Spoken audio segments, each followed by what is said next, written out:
Lani so učenci v okviru projekta iskali odlike šole in svojega kraja skozi objektiv. Fotografija, ki se mi zdi, da mi je najbolj uspela, je tista, kjer se ljudje družijo.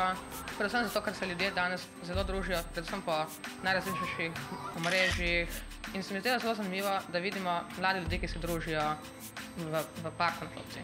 Zelo rada iščem to ljubezen med ljudmi, tudi v družini. Najlepše, ki jih lahko slikaš v naravnem okolju, ki so skupaj, ki uživajo.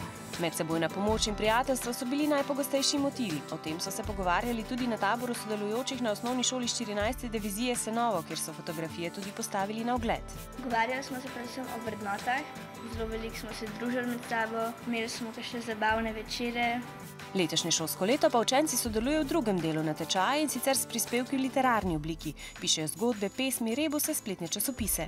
Je malo težje pisati pesmi, spise in to, kot pa fotografirati. Slik lahko narediš veliko, ampak pesmi pa lahko jih napišeš veliko, ampak ne ratejo ti vse tako dobro. Jaz mislim, da bom pisala o prijateljstvu, kako je pač pomembno v našem življenju in da nas prijatelji lahko vedno podpirajo.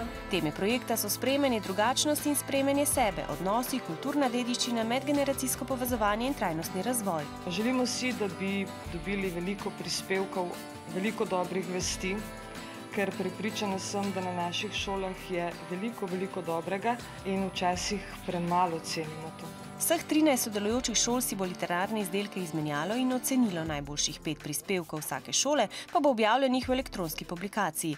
Dobre novice je vedno lepo prebirati znova in znova.